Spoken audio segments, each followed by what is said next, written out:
आज हमारे बीच में केवल ढींगड़ा जी और चाणक्य जी, ये आज हमारे बीच में एक जो नया टैलेंट हंट की शुरुआत करने के लिए आए हैं, तो मैं इनका भी बहुत बहुत स्वागत करता हूं। मेरे साथ ग्रामीण जिला अध्यक्ष भाई वर्धन यादव जी, मनीष खटाना जी, सूबे सिंह यादव जी, राकेश जी, सीमा जी और तमाम अभी आप सब पत्रकार आए, आपका सब बहुत बहुत स्वागत। राजीव जी, आपका बहुत बहुत स्वागत करता हूं और मैं आग्रह करता हूं केवल जी से कि आप शुरुआत करें प्रेस कॉन्फ्रेंस। और प्रोग्राम जो था इसमें हमारे जो पवन खेड़ा जी राष्ट्रीय हमारे जो है मीडिया के हेड है, कोऑर्डिनेटर है, मीडिया के हेड है, और उनके साथ हमारी जो टीम है जिग्नेश मेवानी जी, हमने एक प्रोग्राम शुरू किया है टैलेंट हंट। ये राष्ट्रीय टैलेंट हंट है। इसके अंदर हम जो है प्रतिभा की खोज, जो जिस तरीके से हमारे जो आगे प्रवक्ता साथी इसके अंदर बनेंगे, और प्रवक्ता साथी के साथ साथ जिस तरह से हम टैलेंट की खोज इस तरह से कर रहे हैं, एक हमारा ये है अपना इसका प्रोग्राम।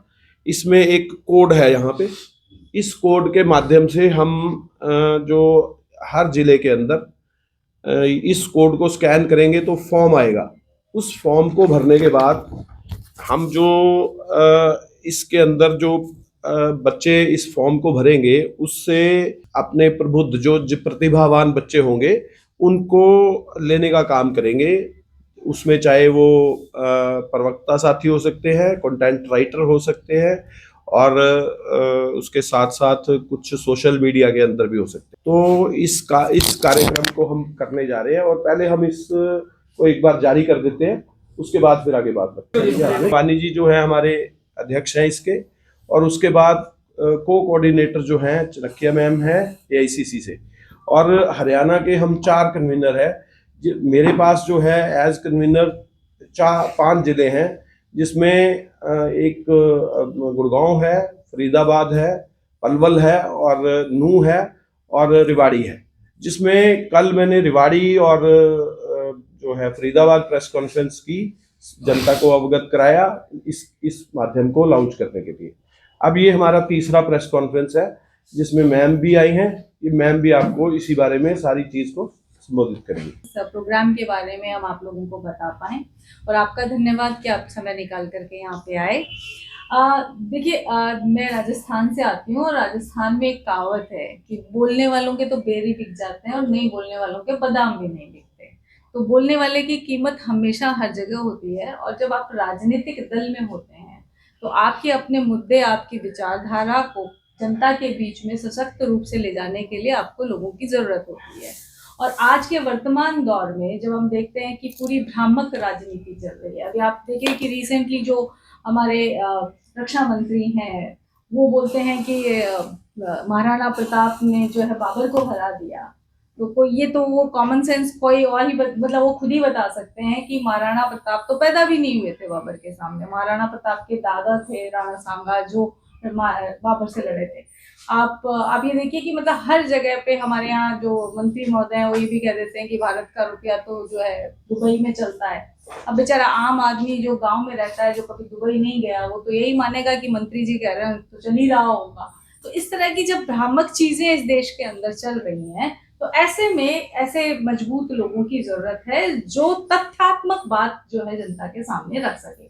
और इसीलिए ये राष्ट्रीय टैलेंट हंट जो है प्रवक्ताओं के लिए, इसमें सिर्फ प्रवक्ता ही नहीं, इसमें रिसर्च वाले लोग भी होंगे, क्योंकि कोई झूठ बोला जाता है तो उसको मतलब झूठ को आप 100 बार बोलने की जो परंपरा चली हुई है कि उसको सच बना दो, तो झूठ को वापस झूठ साबित करने के लिए भी हमें कम से कम 200 बार तो बोलना पड़ेगा। क्योंकि आप जानते हैं नकारात्मक चीजें बहुत आसानी से जो है लोग अडॉप्ट करते हैं, तुरंत रीच मिलती है। आप सोशल मीडिया पे कोई भी नकारात्मक बात डाल दीजिए, वीडियो डाल दीजिए, लेकिन जो सकारात्मक चीजें होती है उसको बार बार पुश करना पड़ता है जनता के बीच में। और ऐसे में ऐसी टीम की जरूरत है, और टीम के लिए हमने ये टैलेंट हंट इसलिए रखा है कि हम, जैसे कि राहुल जी कहते हैं कि राजनीति जो है वो सबके लिए खुला दरबार होना चाहिए, खुला एक द्वार जो है वो खुला होना चाहिए कि कोई भी उसमें प्रवेश कर सके। तो उसी लिए ये टैलेंट हंट रखा है कि एक फॉर्म है, कोई भी व्यक्ति उस फॉर्म को भर के जो कांग्रेस की विचारधारा में विश्वास रखता है, जो चाहता है कि ये सारी की सारी जो भ्रामक स्थितियां हैं उनके खिलाफ लड़े, वो जो चाहता है कि जो सच्चाई है, जो तथ्यात्मक सच्चाई है वो जनता के बीच में लाने की इस लड़ाई में, इस मुहिम में कांग्रेस का साथी बने, वो व्यक्ति इसके अंदर अप्लाई कर सकता है। कोई एज लिमिट नहीं है, 18 साल से ऊपर का कोई भी व्यक्ति इस फॉर्म को भर सकता है। इस फॉर्म में बहुत सारे सेगमेंट्स हैं, जिसमें हमने एक ये भी मांगा है कि आप किसी भी रीसेंट मुद्दे के ऊपर आप अपना वीडियो बना करके डालें, ताकि हम जान सकें कि आप बोलने में कितने माहिर हैं, आपके पास कितने तथ्य हैं, ये सारी चीजें हम कर सकें। और साथ ही साथ ऐसा है कि सबके लिए खुला है, मीन्स उन लोगों के लिए भी खुला है जो ऑलरेडी काम कर रहे हैं कांग्रेस पार्टी के साथ में, और क्योंकि वो नेशनल टीम में नहीं है और वो आना चाहते हैं तो उनके लिए तो खुला है ही है। पर ऐसे लोग जो कि एकेडमिक्स में हैं या सिविल सोसाइटी के लोग हैं और ऑफिशियली पार्ट बनना चाहते हैं कांग्रेस पार्टी का, तो वो लोग भी इसमें आमंत्रित हैं। लेकिन हमने ये भी रखा है कि फिर हमने एक ऐसा एक इसमें है कि आप रिकमेंडेशन लेटर किसी लोकल लीडर से दें कि भाई आपकी जो विचारधारा का जो समर्पण है वो कांग्रेस पार्टी के साथ में है। तो चूंकि बीजेपी है सबसे ज्यादा माहिर है वो सबोटाज करने में चीजों को, तो इसीलिए ये भी जानना जरूरी है कि यदि आप आ रहे हैं तो आप हमारे साथ निष्ठा रखते हैं, आप हमारी विचारधारा में, हमारी इस मुहिम में हिस्सा बनना चाहते हैं। तो आप लोगों के माध्यम से हम चाहते थे कि जनता के बीच में ये बात पहुंचे कि ये टैलेंट हंट कांग्रेस पार्टी के द्वारा चलाया गया है, और मैं सभी युवाओं से और जो भी लोग हैं जो इस मुहिम का हिस्सा बनना चाहते हैं उन लोगों को आप लोगों के माध्यम से उनसे आह्वान करूंगी कि वो इस टैलेंट हंट का हिस्सा बने। जो हम सोच रहे हैं, अभी तक जो टेंटेटिव डेट है कंफर्म नहीं है, लेकिन ये है कि 15 तारीख तक मान लीजिए हम इसको क्लोज कर देते हैं। फॉर्म तो ये बहुत पहले निकले थे, लेकिन हमने हर प्रदेश में अलग से दोबारा से भी लॉन्च किया ताकि लोगों को प्रदेश भर में पता लगे किस तरह का टैलेंट हंट चल रहा है। 15 को अगर ये खत्म होता है मान लीजिए, तो उसके 3 दिन या 4 दिन में हम जोनल स्क्रूटनी रखेंगे।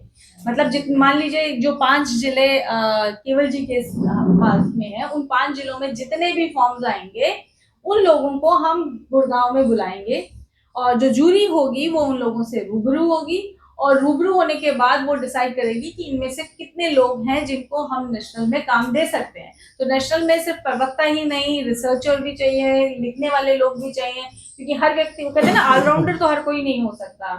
ऑलराउंडर तो बहुत कम लोग होते हैं कि जो बॉलिंग भी कर ले, बैटिंग भी कर ले, फील्डिंग भी कर ले।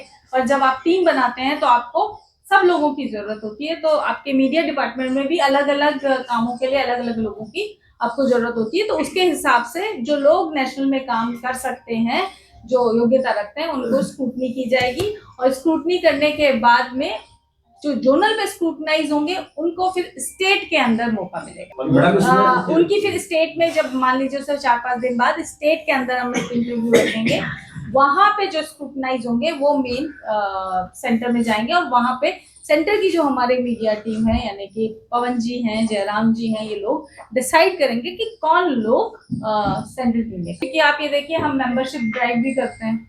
मेंबरशिप ड्राइव इसलिए करते हैं क्योंकि आप जो है मेंबरशिप नए मेंबर्स को जोड़ना चाहते हैं। तो उसका मतलब ये नहीं है कि कांग्रेस के पास मेंबर्स नहीं है। देखिए जो खुद नाटक करते हैं वो दूसरों की चीजों को नाटक बोले तो उस पर मुझे कोई हैरानी नहीं होती। आप ये देखिए कि कोई भी आप इशू बेस्ड बात करना जब भी चाहें भारतीय जनता पार्टी से, वो कभी भी इशू पे बात नहीं करती, वो हमेशा नाटक ही करती है।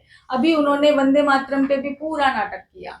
अभी देखिए प्रधानमंत्री जी खुद अपना भाषण दे रहे हैं और उसमें बोल रहे हैं कि वंदे मातरम इतने में पहली बार गाया गया। तो आधा सच बोल रहे हैं ना, कि जैसे कहते हैं ना अश्वत्थामा मारा गया, तो कौन सा मारा गया ये नहीं बताया। तो आधा सच हमेशा झूठ से भी ज्यादा खतरनाक होता है। उन्होंने ये नहीं बताया कि कांग्रेस के अधिवेशन के अंदर पहली बार ये गाया गया था। और कल आप देखिए कि जयराम जी का पूरा स्पीच था, अगर आप देखेंगे राज्यसभा में, उन्होंने पूरा फैक्चुअल तरीके से अमित शाह जी की स्पीच को पूरा काटा है।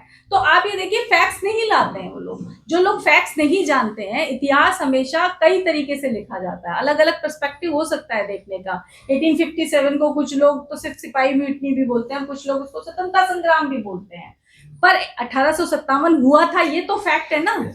तथ्य को आप आप अलग अलग तरीके से व्याख्या कर सकते हैं तथ्यों की, लेकिन बिना तथ्य के व्याख्या करने का जो इतिहास बताने का जो नया चलन है ना, ये इतिहास को मारने वाला चलन है और भ्रम फैलाने वाला चलन है। और इसीलिए इस टैलेंट हंट की ज्यादा जरूरत है कि हम ज्यादा लोगों को अपने साथ जोड़ सके जो इस मुहिम में हमारे साथ खड़े। वो आदमी जो है उसको हम स्क्रूटनाइज करेंगे कि उसकी कितनी उसकी ऑथेंटिसिटी है, क्या बोल सकता है, कितना काम कर सकता है। तो हम तो यही चाह रहे हैं कि ज्यादा से ज्यादा जो टैलेंट है वो उभर करके आए।